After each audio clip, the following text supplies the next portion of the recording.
कोंडागांव पहुंचे मुख्यमंत्री विष्णुदेव साय। देर रात 11 बजे तक अधिकारियों संघ की विकास कार्यों की समीक्षा। सुशासन तिहार के तहत मुख्यमंत्री ने शिल्पकारों से मुलाकात की और नक्सल क्षेत्र में तेज विकास का भरोसा दिया। शिक्षा में युक्तिकरण को बताया छात्रहित में फैसला और कहा, नक्सलवाद खत्म कर बस्तर को विकास की नई रफ्तार देंगे। यूनाइटेड न्यूज ऑफ एशिया के लिए कोंडागांव से रामकुमार भारद्वाज की खास रिपोर्ट।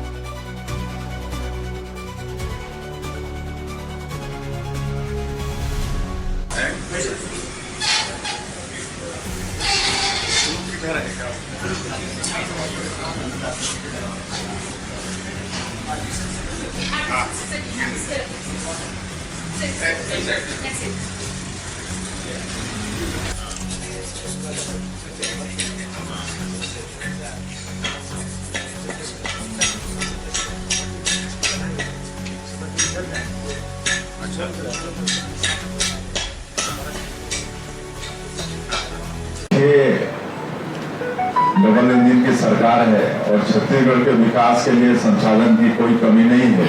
आज हम मुख्यमंत्री के नाते चाहे माननीय प्रधानमंत्री जी के पास जा रहे हैं, चाहे किसी भी विभाग के मंत्री के पास जा रहे हैं, तो जो मांग रहे हैं उससे ज्यादा ही मिल रहा है। 1.5 साल में जो 5 साल की जो कमी थी, जो मतलब SCCC 2011 की सूची में जिनका नाम था और आवास प्लस में जिनका नाम था, उस सबको हम लोग आज मतलब प्रधानमंत्री आवास देने में सफल हुए। इतना ही नहीं, जो मतलब नक्सल पीड़ित जो क्षेत्र है वहाँ के लिए अलग से हम लोगों ने आग्रह किया कि जो आत्मसमर्पित नक्सली है, पीड़ित नक्सली हैं, उनको ये जो आपका योजना है उससे अलग हमको प्रधानमंत्री आवास दिया जाए। तो उसके लिए भी 15,000 अलग से प्रधानमंत्री आवास की स्वीकृति मिली है, जिसमें 2,500 लोगों का मकान बनना भी शुरू हो गया है। उनका एक किस्त जारी कर दिए हैं।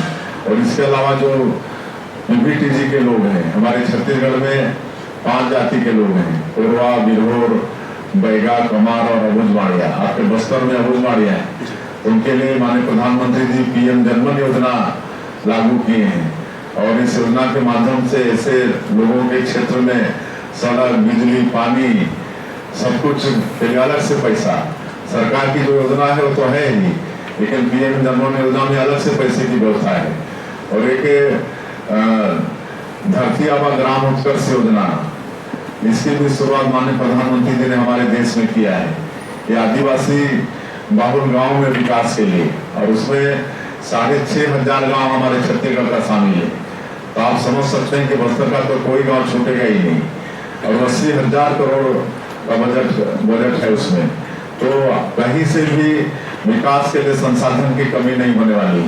देखिए, जो युक्तिकरण हो रहा है ये हमारे प्रदेश के छात्रों के हित में है और शिक्षा का गुणवत्ता बढ़ाने के लिए है।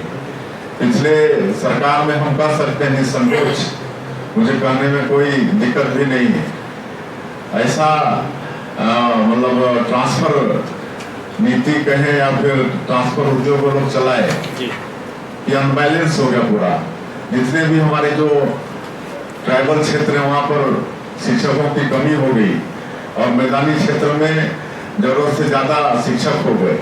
आज जो छात्रों के अनुपात में शिक्षकों की संख्या होनी चाहिए, कई प्रदेशों से हमारा प्रदेश बेहतर है। इतनी मतलब कम नहीं है शिक्षक, लेकिन जो ये अनबैलेंस जो हुआ है, कहीं तो मतलब 300 स्कूल हमारा शिक्षक विहीन हो गया है, 5,000 स्कूल एक शिक्षक ही हो गया है। और कई स्कूल ऐसे हैं जहाँ पर छात्रों से टीचर की संख्या ज्यादा है। तो अगर इसको हम बराबर कर रहे हैं तो इसमें गलती क्या है? और हम बीच को भेजे हुए हैं, हम टीचर की भी भर्ती करेंगे। ये जो 33,000 टीचर की बात बोलते हैं ना, उसको भी हम लोग पार्ट में करेंगे। ऐसा नहीं है कि युक्तिकरण होगा तो शिक्षक की भर्ती मतलब बंद हो जाएगी। और स्कूलों का भी युक्तिकरण हो रहा है। जैसे एक परिसर है, उसमें 2-3 प्राइमरी स्कूल हैं और किसी प्राइमरी स्कूल में 2 ही बच्चे हैं, तो आपको भी लगता है ना कि भाई उसको दूसरे में मर्ज कर दें ताकि सरकार का खर्चा भी बचे। इसमें किसी गुरुजी का नौकरी तो जान ही रहा है। तो ये सब है युक्तिकरण में, लेकिन हमको समझ में नहीं आ रहा है कि इसको कैसे मतलब लोगों के बीच में गलत फैलाया जा रहा है। ये बिल्कुल हमारे छात्रों के हित में है और शिक्षा का गुणवत्ता बढ़ाने के लिए ये युक्तिकरण हो रहा है। और अभी आपका कोंडा गांव में यहाँ पर जो हस्तशिल्प कला है, जो क्या कहना चाहिए, मेटल से है, फिर आपका मिट्टी से भी वहाँ पर हमारे शिल्पकार काम कर रहे हैं, तो उनके साथ भी मुलाकात करने के लिए गए थे। हम सुनते थे बहुत जगह कि कोंडा गांव में बहुत ये सब आर्ट शिल्प वगैरह है, लेकिन आज प्रत्यक्ष कलाकारों से भी, मतलब शिल्पकारों से भी मुलाकात हुई और उनके द्वारा बनाए गए जितने वहाँ पर वस्तु है उस सबको भी देखने का अवसर मिला है। और उनके लिए और क्या कर सकते हैं सरकार के माध्यम से, निश्चित रूप से आगे हम लोग सोचेंगे। और यहाँ 3 जिले की समीक्षा बैठक हुई है, सुकमा, बस्तर और कोंडागांव जिले की, और यहाँ भी काफी कुछ समीक्षा बैठक में समाधान भी हुआ है। आप सभी लोगों को मालूम है कि 1.5 साल से हमारी सरकार नक्सलवाद के साथ हमारे जवान बहुत मुस्तैदी से बहादुरी के साथ लड़ रहे हैं।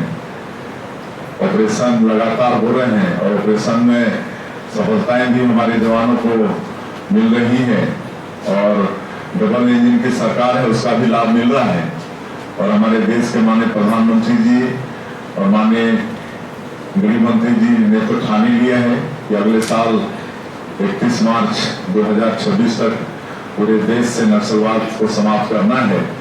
और आप सब लोगों को भी लगता होगा कि जिस बहादुरी के साथ हमारे जवान लड़ रहे हैं और जिस तरह से सफलता मिल रही है, माननीय प्रधानमंत्री जी का और माननीय गृह मंत्री जी का संकल्प अवश्य पूरा होगा और उसके बाद निश्चित रूप से बस्तर में तेजी से विकास होगा।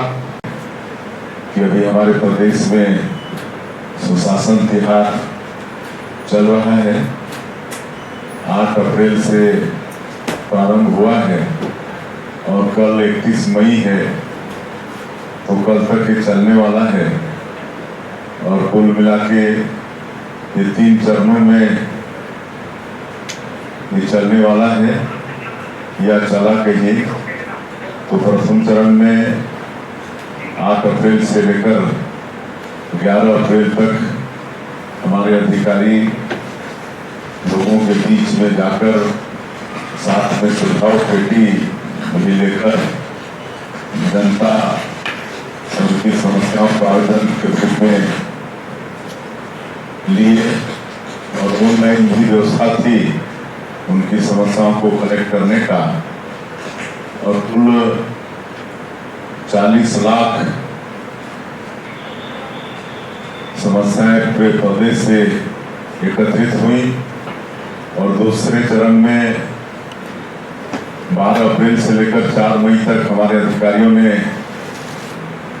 उन आवेदन पत्रों पर कार्रवाई की, समस्याओं का समाधान किया और 5 मई से चरण चल रहा है। और इस तीसरे चरण में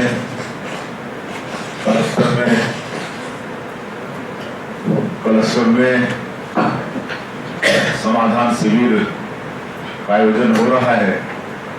8 पंचायत, 10 पंचायत, 15 पंचायत ऐसा क्लस्टर बनाकर और उसमें हमारे अधिकारी रिपोर्ट कार्ड प्रस्तुत कर रहे हैं। उस क्लस्टर में कितनी समस्याएं आई, कितना का समाधान हुआ, ये सारा रिपोर्ट कार्ड हमारे अधिकारी रख रहे हैं। और हम स्वयं भी तीसरे चरण में लोगों के बीच में जा